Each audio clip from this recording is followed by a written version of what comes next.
दोस्तों, कैसे हो सभी लोग। स्वागत करता हूं अपने चैनल पर वोडाफोन आइडियाज। काफी लोग पूछ रहे हैं वोडाफोन आइडियाज में करना क्या है। भाई, वोडाफोन आइडियाज को कुछ मत करो। कंपनी अब होने वाली है बंद कुछ समय के बाद। अगर कंपनी का 2 लाख करोड़ का कर्ज अगर सरकार कुछ करेगी तो हो सकता है कि 99% में 1% बच सकती है ये कंपनी।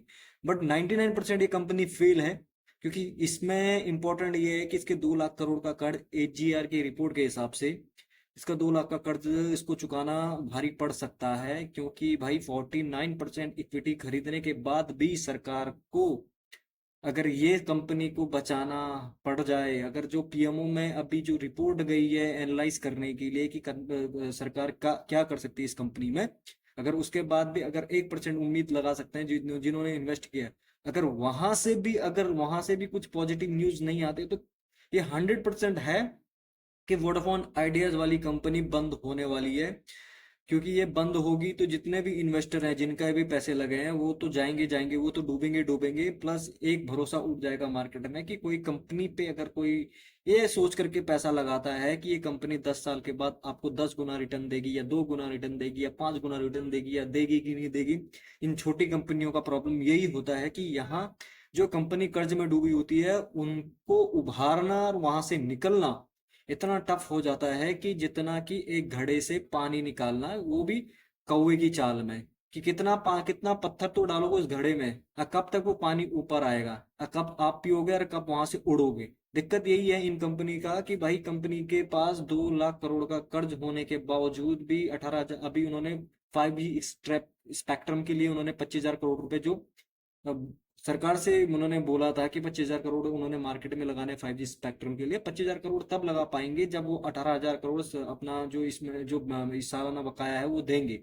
पर 18 हजार करोड़ सालाना बकाई कहाँ से देंगे जब 2 लाख करोड़ का टोटल ही उनके पास से इतना कर्जा है। तो मे बी कि इस कर्जे में डूबी हुई कंपनी है और यहाँ से इसे उभरना मे बी बहुत टफ होगा। क्योंकि ये 99% में तो मुझे लगता है कि आने वाले टाइम भी ये कंपनी मुश्किल बच पाएगी, क्योंकि कंपनी के पास उतने रिसोर्सेज नहीं है, उतना फंड नहीं है कंपनी के पास। क्योंकि गवर्नमेंट जितनी भी इक्विटी खरीद रही है, जो भी कर रही है, थोड़ा बैलेंस बनाने के लिए कर रही है कि वो कल के डेट में ये ना हो कि भाई सरकार के पास ये ऑप्शन ना आए, ये चीज ना लगे कि भाई सिर्फ दो प्लेयर की मोनोपोली हो रही है इस मार्केट में।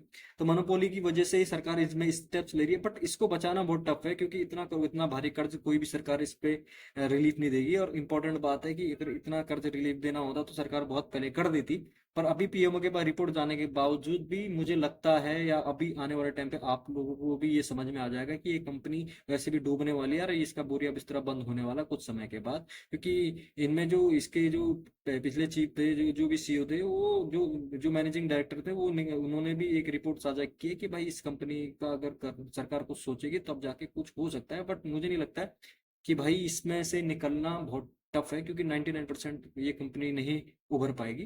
क्योंकि इतना कर्जा निकालना बहुत टफ हो जाता है इस कंपनी के लिए। जब तक सरकार भी कितना कुछ करेगी कि इक्विटी डेप्थ को इक्विटी में कन्वर्ट कर दिया सरकार ने, 49% इक्विटी खरीद ली। ठीक है, उसके बाद भी रिलीफ पैकेज है, अभी पीएमओ के पास रिपोर्ट गई है। ठीक है, अब वो क्या प्लान करते हैं क्या नहीं करते हैं, उसके बावजूद भी शेयर मार्केट में उतार चढ़ाव है, मार्केट रिस्क है, 50% टैरिफ है, so more than things about. So maybe if investor जो भी हैं इन द मार्केट, अगर वो इसमें इन्वेस्ट करने की सोच रहे हैं तो may be go don't invest this share market, this particular not share market, this particular this share Vodafone ideas, कि इसमें इन्वेस्ट मत करो। इसमें आप इन्वेस्ट करते हो तो मे बी आपके लिए बहुत टफ होगा। एंड आई थिंक्स कि इसमें इन्वेस्ट करने का आपके लिए टफ नहीं होगा, आपके पैसे डूब जाएंगे, सिंपल सी बात है। इसलिए don't buy Vodafone ideas. Thank you.